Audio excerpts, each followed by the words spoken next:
this is Stacy Ahern. This week we are going to be making healthy breakfast brownies. These are the ingredients that we're going to be using for this recipe.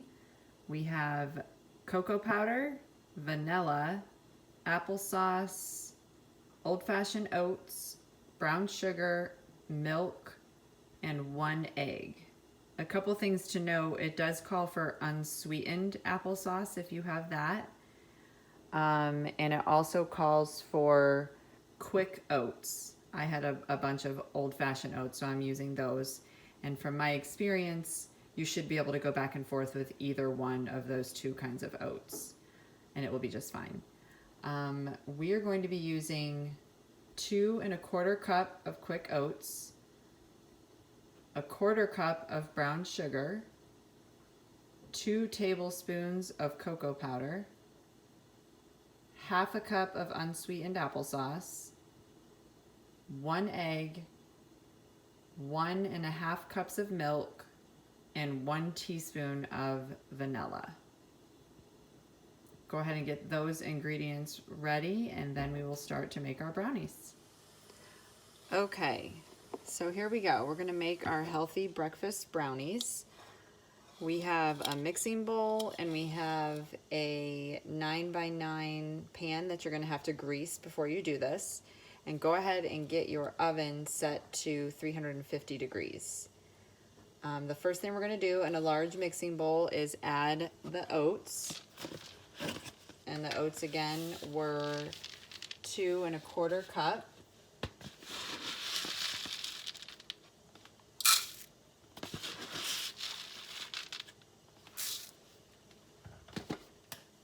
To the 1/4 cup.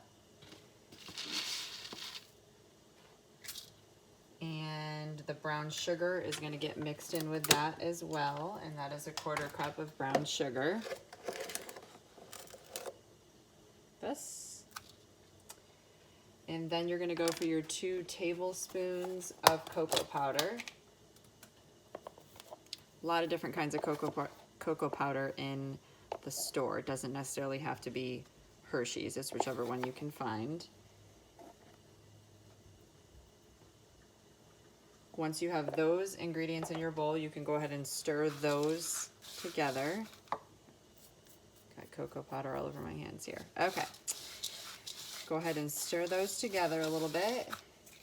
And then you're going to be adding in the wet ingredients, the applesauce, the egg, the milk, and the vanilla. So our applesauce, again, if you've got unsweetened, that is best. If not, you'll just have a little bit more sugar in your brownies, and that's not a bad thing either. Here's your 1/2 cup of applesauce. Almost at the end of our jar here. Okay, and that's all, again, going to go directly into the same bowl. And then we're going to do our egg. Crack that into here. Okay, and then we have 1 1/2 cups of milk. I'm going to go ahead and use my liquid measuring container, but you can really use whatever it is that you have at home to measure. And we're going to get 1 1/2 cups of milk. Okay, and once you have that, you can pour that into your mixture. And the last thing that we have to add is our 1 teaspoon of vanilla. Now I will mention too with this recipe that it is not very sweet. It's not really meant to be super sweet since it's supposed to be something for breakfast. If you want to make it a little bit sweeter, you can add a little bit more sugar to your recipe. That is totally up to you. Okay, so all of our ingredients are in there, and we're just going to stir it until it's combined. That egg. Now you can do this with a hand mixer, you can do this with a spoon, you can do this with your standing mixer.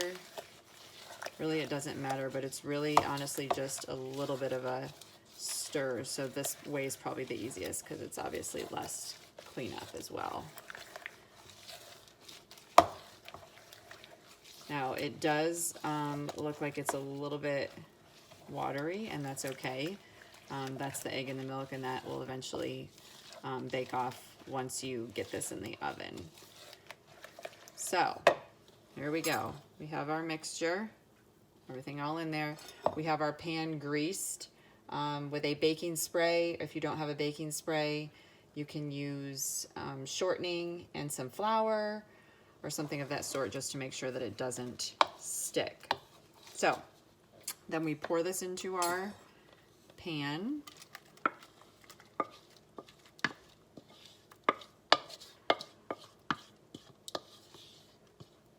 There we go. Make sure it's kind of spread around evenly. There we go. And that is what it should look like. Now, this next part I obviously won't be able to do with you on video, but I'm going to show you what the best way to bake this is. 350 is what your oven should be at. If you've got foil or parchment paper, you can use either. You put foil over top of your pan for the first 15 minutes of baking. You're going to do a total of 30 minutes. The first 15 minutes is going to have your foil over top, and the second 15 minutes is going to have the foil taken off. So, as I said, a total of 30 minutes for baking and 15 with the foil on, or parchment paper if you've got that, and 15 with the foil off. Once you are finished, you should be able to cut these into little squares and serve them as breakfast or possibly a dessert with some ice cream on top. I look forward to seeing some pictures of what you guys can come up with. Thank you. Okay, friends, popping back on here to show you what our final product looks like. And as you can see, I went ahead and took a few chocolate chips and sprinkled them over the top just to add a little bit of sweetness to the tops of these. But it was 30 minutes total, 15 minutes covered and 15 minutes uncovered, and they seem to be perfect. So we're gonna let them cool down. I would suggest letting them cool for at least a good hour or so before you try to cut into them. And then you guys can enjoy. Thank you. See you next week.